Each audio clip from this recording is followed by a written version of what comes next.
మన వారాహి సిల్వర్ జ్యువెలరీలో అద్భుతమైన ఆఫర్స్ పొందండి మరియు కారు గెలుచుకునే గొప్ప అవకాశం. కొత్త వివాదంలోకి వెళ్లారు జనసేన ఎమ్మెల్యే లోకన్ నాగమాధవి. ఎమ్మెల్యే లోకన్ నాగమాధవిపై మనీ లాండరింగ్ ఆరోపణలు వినిపిస్తున్నాయి. 2024 ఎన్నికల వేళ మిరాకిల్ సాఫ్ట్వేర్ సిస్టమ్స్ ద్వారా అక్రమంగా నగదును మెల్లించారు అంటూ కూడా ఆరోపణలు వెల్లువెత్తుతున్నాయి. సాక్ష్యాధారాలతో సహా కేంద్ర ఎన్నికల సంఘానికి మాజీ ఉద్యోగి ఆనంద్ ఫిర్యాదు చేశాడు. ఆ సంస్థ మాజీ ఉద్యోగి ఇక సుమారు 300 మంది ఉద్యోగుల ఖాతాల్లోకి ఎన్నికల ముందు జీతాలతో పాటు డబ్బులు జమ చేసినట్లుగానైతే ఈ సాక్ష్యాధారంలో పేర్కొన్నాడు. ఇక ఉద్యోగుల నుంచి నగదు తీసుకొని ఎన్నికల్లో ఖర్చు పెట్టినట్లుగా కూడా ఈ సాక్ష్యాధారాల్లోనైతే తాను సబ్మిట్ చేసినటువంటి సాక్ష్యాధారాలు కేంద్ర ఎన్నికల సంఘానికి ఇచ్చినటువంటి ఆ డాక్యుమెంట్స్లో ఉన్నట్లుగానైతే తెలుస్తూ ఉంది.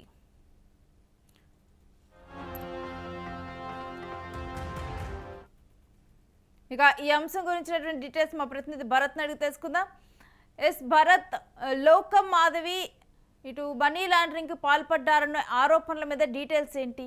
ఏదైతే జనసేన ఎమ్మెల్యే అయినటువంటి లోకం మాధవి ఏదైతే విజయనగరం జిల్లా నెల్లిమర్ల ఎమ్మెల్యేగా ఈవిడ కంటెస్ట్ చేసి గెలుపొందినటువంటి పరిస్థితి. అయితే ఈవిడ 2024 ఎన్నికలకు సంబంధించినంత వరకు కూడా తనకు సంబంధించినంత వరకు సంస్థ అయినటువంటి మిరాకిల్ సాఫ్ట్వేర్ సొల్యూషన్ ద్వారా అక్రమంగా నగదును బదలాయించారంటూ కూడాను ఆ సంస్థలో పనిచేసేటటువంటి మాజీ ఉద్యోగి కేంద్ర ఎన్నికల సంఘానికి ఫిర్యాదు ఇవ్వడం అంటూ జరిగింది. మరీ ముఖ్యంగా ఏదైతే ఆ మిరాకిల్ సాఫ్ట్వేర్ సొల్యూషన్ సిస్టమ్స్ లో పనిచేస్తున్నటువంటి సుమారు 300 మంది ఉద్యోగులకు సంబంధించినంత వరకు 2024 జనవరి నుంచి ఏప్రిల్ వరకు ప్రతి నెల జీతంతో పాటుగా అదనంగా 1,00,000 నుంచి 2 లక్షల వరకు జమ చేశారని, ఆ జమ చేసినటువంటి మొత్తాన్ని కూడాను తన ఎమ్మెల్యే మనుషులు ఎవరైతే ఉన్నారో ఆ మనుషులు మళ్ళీ తిరిగి తీసుకొని ఆ డబ్బు మొత్తాన్ని కూడా ఎన్నికలకి ఖర్చు చేశారంటూ కూడా ఫిర్యాదులో పేర్కొన్నటువంటి పరిస్థితి అయితే కనిపించింది. అయితే ఈ ఫిర్యాదు అందుకున్నటువంటి ఎన్నికల కమిషన్ వెంటనే స్పందించింది. ఈ స్పందించినటువంటి ఎన్నికల కమిషన్ తక్షణమే విచారణ జరపాలని, సమగ్ర నివేదిక అందించాలంటూ కూడా విజయనగరం కలెక్టర్లకు ఆదేశాలు జారీ అయినటువంటి పరిస్థితి. ఎన్నికల సమయంలో చేసినటువంటి ఖర్చు, అదేవిధంగా ఆవిడ చూపించినటువంటి ఎఫిడవిట్ కి సంబంధించినంత వరకు కూడా పూర్తిగా కూడా అంతా విచారణ చేపట్టాలంటూ కూడా కలెక్టర్కి ఆదేశాలు జారీ అయినటువంటి పరిస్థితి. ఎన్నికల సంఘ ఆదేశాలతో ఒక్కసారిగా జనసేన ఎమ్మెల్యే లోకం మాధవి కంగు తిన్నట్టుగా తెలుస్తా ఉంది. మరీ ముఖ్యంగా ఏదైతే ఆ సంస్థలో పనిచేస్తున్నటువంటి ఉద్యోగే ఈ కేంద్ర ఎన్నికల కమిషన్ కి ఫిర్యాదు ఇవ్వడంతో ఒక్కసారిగా వివాదం తెర మీదకి వచ్చినటువంటి పరిస్థితి. మరీ ముఖ్యంగా నెల్లిమర్లకు సంబంధించినంత వరకు లోకం మాధవి వ్యవహరించినటువంటి ఏదైతే తన కంపెనీలో ఉన్నటువంటి మనీని లాండరింగ్ ద్వారా, అంటే కంపెనీలో పనిచేసేటటువంటి సుమారు 300 మందికి ప్రతి నెల కూడాను జీతాలతో పాటు అదనంగా డబ్బులు వేయడం, ఆ డబ్బులను మళ్ళా వెనక్కి తీసుకుంటూ ఎన్నికలకు ఖర్చు పెట్టారనే ప్రధానమైనటువంటి ఆరోపణ నేపథ్యంలో ఎన్నికల కమిషన్ కూడా చాలా సీరియస్ గా తీసుకున్నటువంటి పరిస్థితి. ఎందుకంటే ఫిర్యాదుదారుడు పూర్తిగా ఆధారాలతోటి ఎన్నికల కమిషన్ కి ఫిర్యాదు చేసినట్లు సమాచారం అందుతుంది. ఈ నేపథ్యంలో జిల్లా కలెక్టర్ కి ఆదేశాలు జారీ అయినటువంటి పరిస్థితి. ఆ రోజు ఎఫిడవిట్ దాఖలు చేసినటువంటి ఎఫిడవిట్ కానీ, దాంతో పాటుగా ఈ మిరాకిల్ సాఫ్ట్వేర్ సిస్టమ్ కి సంబంధించినంత వరకు అప్పుడు ఉండేటటువంటి ఉద్యోగులు వాళ్ళ జీతభత్యాలకు సంబంధించి పూర్తి వివరాలు తీసుకోవాలంటూ కూడా ఎన్నికల కమిషన్ ఆదేశించినటువంటి పరిస్థితి అయితే కనిపిస్తా ఉంది. త్వరలోనే లోకం నాగమాధవికి నోటీసులు వెళ్ళనున్నాయనుకోవాలా?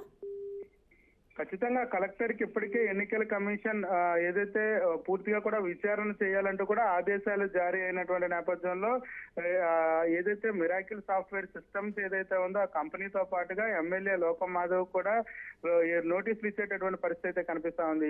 ఏదైతే ఎన్నికలకి ముందు ఎఫిడవిట్ దాఖలు చేసేటటువంటి పరిస్థితుల్లో ఎఫిడవిట్ కి ఆధారంగా కూడా కలెక్టర్ విచారణ జరపాలంటూ కూడా ఎన్నికల కమిషన్ ఆదేశించినటువంటి పరిస్థితి. కేంద్ర ఎన్నికల కమిషన్ చాలా సీరియస్ గా తీసుకున్నటువంటి పరిస్థితి.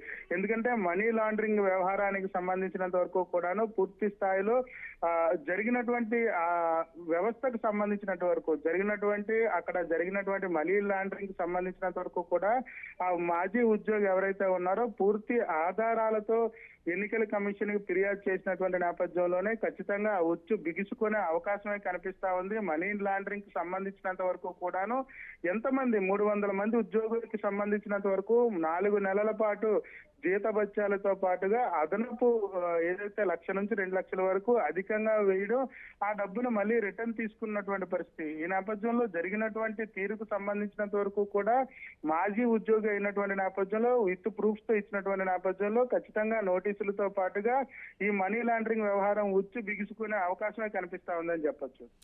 రైట్, మీరు హోల్లో ఉండండి భరత్, మీ దగ్గర నుంచి మరిన్ని అప్డేట్స్ తీసుకుంటాం. ఇక ఎమ్మెల్యే లోకం మాధవిపై మనీ లాండరింగ్ ఆరోపణలు వచ్చాయి. ఇక తమ సంస్థలో పనిచేసినటువంటి ఉద్యోగులు ఎవరైతే ఉన్నారో వాళ్ళందరి ఖాతాల్లో కూడా జనవరి నెల నుంచి కూడా మిరాకిల్ సాఫ్ట్వేర్ సిస్టమ్స్లో పనిచేసినటువంటి వాళ్ళకి 2024 జనవరి నుంచి కూడా వరుసగా కూడా 1 లక్ష అలా ఆ విధంగా కూడా 1 లక్ష 2 లక్షలు వాళ్ళ అకౌంట్లో జమ చేసుకుంటూ వచ్చారు.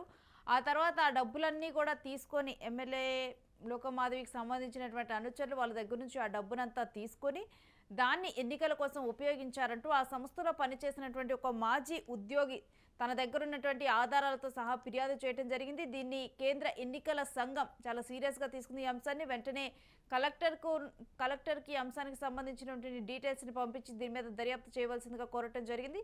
ఇక త్వరలోనే ఈ అంశంలోనైతే లోకం నాగమాధవికి ఇటు నోటీసులు వెళ్లనున్నాయని అయితే మనకి తెలుస్తూ ఉంది. ఈ అంశం గురించి విచారణ జరపనున్నారు.